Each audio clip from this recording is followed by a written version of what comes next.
آج حرمت سود کے عنوان سے یہ سیمینار یہاں منعقد کیا جا رہا ہے، اور یہ جماعت اسلامی پاکستان کے تحت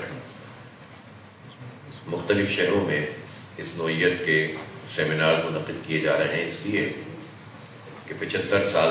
سے زائد اس مملکت کو بنے ہوئے ہو گئے، بلکہ اگست میں تو 76 سال مکمل ہو جائیں گے۔ لیکن جو اسلامی نظام زندگی اور اس کی بنیادوں پر جو پورا معاشرہ تشکیل پانا تھا، پورا نظام بننا تھا،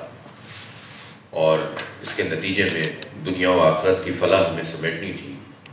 ان 76 سالوں میں اس پر پیش رفت اس طرح سے نہیں ہو سکی۔ ظاہر ہے کہ معیشت بنیادی حیثیت رکھتی ہے بہت ساری چیزوں میں، اور ظاہر ہے کہ آج کے زمانے میں لوگ انہی حوالوں سے تمام تر چیزوں کو ناپتے اور پرکھتے ہیں۔ اسلام معاش کے حوالے سے ایک پورا نظام دیتا ہے، اور اسلام کے نظام میں بنیادی طور پر یہ بات موجود ہے کہ یہ لالچ کو، یہ دولت کے ارتکاز کو، چند ہاتھوں میں دولت چلی جائے اور بہت سارے لوگوں کو محروم کر دیا جائے، اس کی نفی کرتا ہے، اور مال کو پھیلانے، بڑھانے، بڑھوتری دینے اور بہت سارے لوگوں کو اس پوری معاشی ایکٹیویٹی میں شامل کرنے کی ترغیب دیتا ہے۔ اسی لیے فرما دیا گیا ہے کہ یمحق اللہ الربا ویربی الصدقات، کہ جو سود ہے، جسے ہم سود کہتے ہیں، ربا قرآن کی ٹرمنالوجی ہے، یہ جو ہے وہ معیشت کو تنگ کر دیتا ہے، یہ اس کو شکنجے میں لے لیتا ہے، اور صدقات یہ مال کو بڑھاتے ہیں۔ بہرحال انہی بنیادوں پر آج ہم سمجھنے کے لیے کہ اس سود کی حرمت کا جو معاملہ ہے یہ اصل میں ہے کیا، وفاقی شرعی عدالت کا فیصلہ موجود، پچھلے 30-32 سال سے عدالتی جد و جہد جاری ہے، لیکن اس سب کے باوجود ہم پیش رفت اگر نہیں کر سکے تو کیوں، اور وہ کون سے سوالات ہیں جو ہماری نوجوان نسل کے دل و دماغ میں اس وقت ہوتے ہیں۔ بہت سارے لوگ اس پر گفتگو کرتے ہیں، بہت سے گفتگو نہیں کرتے۔ اس طرح کے سیمینارز کا مقصد یہ بھی ہوتا ہے کہ ہم ان تمام پہلوؤں سے موضوع کا احاطہ بھی کریں اور سمجھنے کی کوشش کریں کہ حرمت سود ہے کیا، اور آج کے زمانے میں اس کی تشریح کیا ہے۔ یہ سوال پیدا ہوتا ہے کہ اگر سود ختم کر دیا جائے گا تو کیسے متبادل پیش کیا جائے، وہ متبادل نظام کیسے وجود میں آئے گا، پوری ہسٹری اس کی کیا ہے پاکستان میں، اس پر کتنی کوششیں کی گئی ہیں، عدالت کا معاملہ کیا ہے، وفاقی شرعی عدالت کا فیصلہ کیا ہے، اس پر سپریم کورٹ میں کیا کیا ہوتا رہا ہے۔ اور اسی طرح سے ایک سوال اور بھی ذہن میں آتا ہے کہ پورا جو عالمی سرمایہ دارانہ نظام ہے، اس سرمایہ دارانہ نظام میں سود تو ایک وائٹل یعنی بہت اہمیت کا حامل چیز ہے، لیکن پورا سرمایہ دارانہ نظام نے جس طرح پوری دنیا کو اپنے شکنجے میں لے لیا ہے، تو کوئی ایک ملک ایک آئسولیشن میں کیا اپنا جو سود کے برخلاف اور سود کو حرام کر کے اور اسلامی نظام معیشت کو قائم کر کے پوری دنیا کے اس نظام کا مقابلہ کر سکتا ہے؟ خود پاکستان میں اگر سود کے اس نظام کو ختم کیا جائے گا تو اس بات کے کتنے امکانات ہیں کہ وہ اس کو متبادل کے طور پر پوری طرح سے ہم 100% اختیار کر لیں۔ پھر ایک سوال ضرور پیدا ہوتا ہے کہ جو اس وقت مختلف بینکوں میں اسلامی بینکاری کے حوالے سے کوششیں یا دعوے ہیں، اس کی اپنی کیا حیثیت ہے؟ تو وہ سارے سوال ہیں جو آج کی نسل ہم سے کرتی ہے، اہل دین سے کرتی ہے، معاش کے ماہرین سے کرتی ہے، ہر وہ فرد جو اللہ اور اس کے رسول صلی اللہ علیہ وآلہ وسلم کے لائے ہوئے نظام پر یقین رکھتا ہے، تو لوگ دلیل سے چاہتے ہیں کہ ان تک یہ بات پہنچے کہ یہ ممکن کیسے ہے، اور کیسے ہم دنیا میں ایک متبادل اسلامی وہ نظام اور معاشی نظام دے سکیں کہ جس سے دنیا کو فلاح ملے۔ اور یہ جو تاثر ہے کہ موجودہ جو نظام معیشت جس کے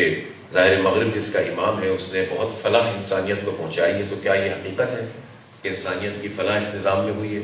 یا چند لوگوں کی فلاح پر جو ہے وہ تقریباً 80-82% دنیا کے لوگ غربت میں اور بھوک میں اور ننگ میں یا مڈل کلاس لوگ اپنے سروائیول کی جنگ لڑتے ہوئے زندگی گزار دیتے ہیں، اور چند لوگ جو ہیں وہ دنیا میں پھلتے پھولتے ہیں؟ تو اگر یہ نظام معیشت کا اسی طرح سے طاقتور ہے تو پھر یہ 80% لوگوں کو یا 85% اور 90% لوگوں کو دنیا کے ایڈریس کیوں نہیں کرتا؟ تو ان تمام پہلوؤں سے ہم چاہیں گے کہ ہمارے جو بہت ہی قابل احترام مہمانان گرامی ہیں جو یہاں گفتگو فرمائیں گے، مقررین کو گفتگو کریں گے، اور آخر میں اس گفتگو کو پہلے ڈاکٹر فرید احمد پراچہ صاحب مہمان خصوصی کی حیثیت سے، اور پھر صدر مجلس جناب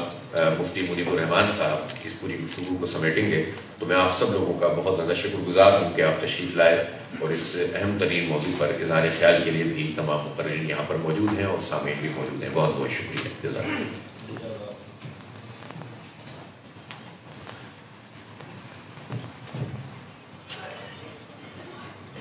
یہ دو حضرات نے ہمیں اپنے پیغامات بھیجے ہیں کہ وہ ملک سے باہر تھے اور ان کی فرمائش یہ تھی کہ ان کے اس پیغام کو آج کے سیمینار کی اہمیت کے حوالے سے پڑھ کر سنا دیا جائے۔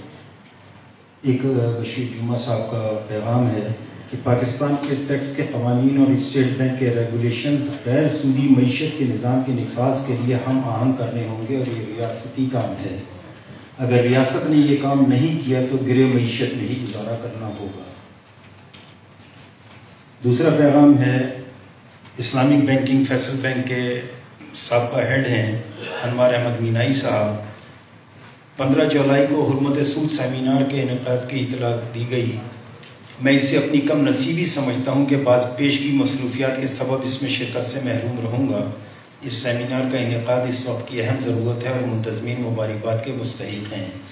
میری دانش میں فوری ضرورت اس بات کی ہے کہ بینک دولت پاکستان اسلامی بینکوں کے لیے اپنے بعض قوانین اور قواعد و ضوابط کو تبدیل کرے تاکہ اسلامی بینک کاروباری سرگرمیوں میں آزادی سے حصہ لے سکیں۔ سن 2006 میں مرکزی بینک نے اسلامی بینکوں کے لیے علیحدہ پروڈینشل رولز کا مسودہ تیار کر کے بینکوں کو بھیجا بھی تھا، لیکن بعد میں اس کا کچھ پتہ نہ چلا۔ ممکن ہے برادرم پرویز سعید صاحب اس بارے میں کچھ بتا سکیں۔ بینکنگ کمپنیز آرڈیننس میں بھی تبدیلیوں کی ضرورت ہے تاکہ اسلامی بینکوں کے اوپر سے بعض ناروا پابندیاں ختم کی جائیں۔ مجھے امید ہے کہ آج کا سیمینار اس سلسلے میں ٹھوس اقدامات تجویز کرے گا اور ان کے نفاذ کے لیے عملی جدوجہد پر بینکوں اور علماء کو آمادہ کرے گا۔ یاد رکھنے کی اہم بات یہ ہے کہ اسلامی بینکنگ کے سفر میں غلطیوں کا بھی امکان ہے، لیکن ان کو درست کر کے آگے بڑھنا ہوگا۔ ہر نئے کام میں دشواری پیش آتی ہے، اس سے دل برداشتہ نہیں ہونا چاہیے۔ ہمارے پاس تقریباً زندگی کے ہر شعبے سے تعلق رکھنے والے افراد یہاں موجود ہیں۔ علماء کرام بھی ہیں، بینکنگ کے لوگ بھی ہیں، تجارت سے تعلق رکھنے والے ماہرین بھی ہیں، لائر بھی ہیں، صحافی حضرات بھی ہیں، یونیورسٹی میں لیکچر دینے والے لوگ بھی آج کے مقرر میں موجود ہیں۔ تو انشاءاللہ تعالیٰ اس سب کا ایک گلدستہ بہت اچھا اور ہمارے لیے کارآمد تجاویز کے ساتھ آج کا پروگرام اختتام کی طرف بڑھے گا۔ میں گزارش کروں گا سید معاذ شاہ صاحب سے کہ وہ تشریف لائیں اور اپنی گفتگو کو پیش کریں۔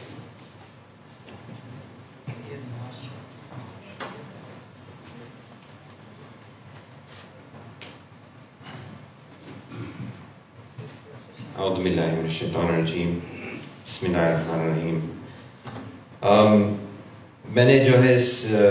ایشو کے اوپر کافی جو ہے ریسرچ پچھلے 2-3 سال سے کر رہا ہوں، پرٹیکولرلی جو اس کے جو کیسز تھے، اور کیسز جو بھی ہیں ماشاءاللہ ہزاروں کی تعداد سے پیجز سے بھی آگے ہیں، اور پھر اس کا لیگل انالیسس اور کافی چیزیں۔ اور کیونکہ یونیورسٹی میں میں لیکچر بھی کرتا تھا تو وہاں پہ کانسٹیٹیوشن ڈیولپمنٹ کے اندر یہ میں خاص لیکچر رکھتا تھا ربا کا اور پورا اس کا ہسٹوریکل پروگریس میں پاکستان میں۔ تو تھوڑا سا 4-5 منٹ میں شیئر کروں گا جہاں سے ہماری شروعات ہوئی جو پاکستان کی ہسٹوریکل کانٹیکسٹ میں۔ تو میں شروع کرتا ہوں۔ پہلے تو ایک اسپیچ جو قائد اعظم محمد علی جناح نے اسٹیٹ بینک میں جولائی 1 1948 میں عرض کیا تھا، جس کے اندر میں اس سے ایک کوٹ کر رہا ہوں۔ انہوں نے کہا، "We must work our destiny in our own way and present to the world an economic system based on the true Islamic concept of equality of manhood and social justice.